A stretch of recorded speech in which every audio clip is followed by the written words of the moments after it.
مولا علی شیر خدا نے اپنی زندگی ساری 9 سال کی عمر تھی جب کلمہ پڑھا، 9 سال حضور نے سب گھر والوں کی دعوت پکائی، اور جب سب لوگ آ گئے سارے خاندان والے، تو فرمایا میں اللہ کا نبی ہوں، کون کون میری مدد کرے گا؟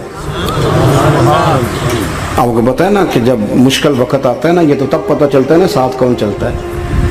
امیر آدمی ہو نا، جس کے پاس 10 کروڑ روپیہ ہو، اور وہ اپنے مکان کا تیسرا لینٹر ڈالنے لگے نا، تیسرا، تو سارے بڑے بڑے لوگ آ کے پوچھتے ہیں چودھری صاحب کوئی ضرورت ہوئی تو بتانا، پیسے پوچھے۔ تو غریب آدمی کی چھت گر جائے تو اسے کوئی بھی نہیں پوچھتا، بلکہ جن سے تعلق ہوتا ہے وہ بھی موبائل بند کر لیتے ہیں، وہ کہتے ہیں اس نے واپس کیسے کر دیں۔ حضرت مولا علی اس زمانے میں جب سام سونگ گیا سب کو، حضور نے فرمایا کون کون میرے ساتھ چلے گا؟ روٹی بھی کھا لی، گھر بھی آ گئے، صادق اور امین بھی کہہ دیا، جب کہا چلے گا کون کون؟ چپ کر گئے۔ تو حضرت علی کہتے ہیں جب میں نے حضور کے چہرے پر ذرا پریشانی دیکھی نا، یہ چلتے کیوں نہیں، تو آپ فرماتے ہیں کہ ابھی میں کھجور کھا رہا تھا، کرتا لمبا پہنا ہوا تھا، سب سے پیچھے بیٹھا تھا، اور حضرت علی کا قد بھی درمیانہ تھا۔ آپ فرماتے ہیں میں اٹھا اور کھجور ابھی میرے منہ میں تھی، جھٹ پٹ میں نے اسی طرح نکال کر جیب میں ڈال، اور میں پنجوں کے بل کھڑا ہو گیا، دونوں بازو کھڑے کر کے کہا حضور یہ نہیں بولتے تو نہ بولے، انا ناصرو کا یا رسول اللہ، انا حافظو کا یا رسول اللہ۔ حضور آپ جہاں جہاں کہیں گے علی آپ کا مددگار بنے گا، دین کی مدد کرے گا، اور اگر آپ تک کوئی آئے گا تو علی آپ کی حفاظت کرے گا۔ 9 سال کی عمر میں چلے علی دین کی نوکری کے لیے، پھر بدر میں بھی پہلی صف میں، احد میں بھی پہلی صف میں، خندق میں بھی پہلی صف میں۔ ایک جنگ میں حضور نے کہا علی تو رہ جا، اس دفعہ رہ جا، تو عرض کی رو پڑے حضرت علی، دلیر آدمی تھے، رو پڑے، کہنے لگے حضور آپ مجھے بچوں اور عورتوں کے پاس چھوڑ کے جا رہے ہیں؟ حضور مجھے لے چلے، میں میدان کا زندگی ساری گزار دی، ساری زندگی گزار دی، اپنے زمانے میں آپس کا اختلاف بھی دیکھا، ساری زندگی شیر خدا نے دین کو دے دی۔ کوفے کی جامع مسجد میں 21 رمضان کو جب حضرت علی کو خنجر لگا نا، تو تاریخ میں جملہ محفوظ ہے، خنجر لگا نا جب، وہ 9 سال کی عمر میں یاری لگائی، 63 سال عمر ہو گئی، جب خنجر لگا تو کہنے لگا فزت برب الکعبہ، مجھے رب کعبہ کی قسم آج کامیاب ہو گیا ہوں، پانی پرن سہیلیاں تے رنگا رنگ کڑے، اسی پریا اس دا جانیے جس دا توڑ چڑھے۔ کہا دیکھو بھائی میں آج کامیاب ہو گیا، میں کامیاب ہو گیا، وہ جو میں نے کہا تھا حضور میں ساتھ رہوں گا، تے لے سجنا سا توڑ نبھائی، جان دیتی راہ تیرے، دے دیا ہر چیز دین کو دے دی۔ کون سی پراپرٹی چھوڑ کے گئے پیچھے، کون سا نظام بنا کے گئے؟ امام حسن بھی شہید ہوئے، پتہ ہے آپ کو؟ امام حسن کا بھی دن منانا چاہیے کہ نہیں؟ ان کے یوم وصال پہ بھی کوئی جلسہ کر لیا کرو، بڑے ہیں امام حسین سے، جدھر سارا زمانہ چلتا ہے ادھر چل پڑتے ہو۔ حدیث میں جہاں جہاں نام آیا نا، پہلا امام حسن کا ہے، دوسرا امام حسین کا ہے، اور امام حسین کے اپنے جملے ہیں، فرماتے ہیں میرا بھائی نہیں، میرا امام بھی ہے، میرا امام بھی ہے۔ اور آپ فرمایا کرتے تھے میں نے بڑی چیزیں اس حسن سے سیکھی ہیں، جو انہوں نے سیکھا ایک بتاؤں اس میں سے؟ کچھ لوگ تھکے ہیں آپ میں سے، حالانکہ میں تو زیادہ سفر کر کے آیا ہوں، عرض کروں جو انہوں نے سیکھا ہے؟ سنو، امام حسین خود بتاتے ہیں، فرماتے ہیں کہ اب میرے بھائی نا امام حسن اپنی ایک بیوی کو طلاق دینا چاہتے تھے، اختلاف شدید ہو گیا، بات طلاق تک آ گئی، مجھے پتہ چلا تو میں پہنچا، میں نے کہا بھائی جان کیا اختلاف ہے بھابھی سے؟ سنا طلاق دینے لگے، فرمایا ہاں طلاق دے دوں گا۔ چلی گئی ہے میکے، فرمایا بتائیں غلطی کیا، کیوں دے رہے ہیں؟ تو امام حسن فرمانے لگے حسین آپ نے قرآن نہیں پڑھا؟ میں نے کہا جی پڑھا ہے، بتائیں۔ کہنے لگے اللہ فرماتا ہے ہن لباس لکم وانتم لباس لہن، مرد عورتوں کا لباس ہیں، عورتیں مردوں کا لباس ہیں۔ فرمایا میری بیوی میں کوئی کمزوری ہوگی تو میں پردہ ڈالوں گا کہ دنیا کو بتاؤں گا؟ امام حسین کہتے ہیں میں نے اٹھ کے بھائی کا ہاتھ چوما، میں نے کہا آیت میں نے پہلے بھی پڑھی تھی، تفسیر آج سمجھ میں آئی ہے، تفسیر آج سمجھ میں آئی ہے، میرے بڑے بھائی نے سمجھائی ہے، سمجھ میں آئی۔ کہتے ہیں کچھ دنوں کے بعد امام حسن نے بیوی کو طلاق دے دی، میں پھر آیا اور میں نے کہا میرے شانوں والے بھائی آپ بھی بتا دیں کیا مسئلہ تھا؟ تو کہتے ہیں میرا ماتھا چوما میرے بڑے بھائی نے، اور کہنے لگے حسین چھوڑ، وہ غیر محرم بی بی ہے، میں کسی غیر کی باتیں تیرے ساتھ کیا کروں، طلاق دے دی، غیر محرم ہو گئی، اب اس کا ذکر کیا چھیڑنا۔ کہتے ہیں میں سمجھ گیا کہ میرا بھائی قرآن کی اس روح کو جانتا ہے جو حسین تک بھی پہنچ رہی ہے۔ بھائیو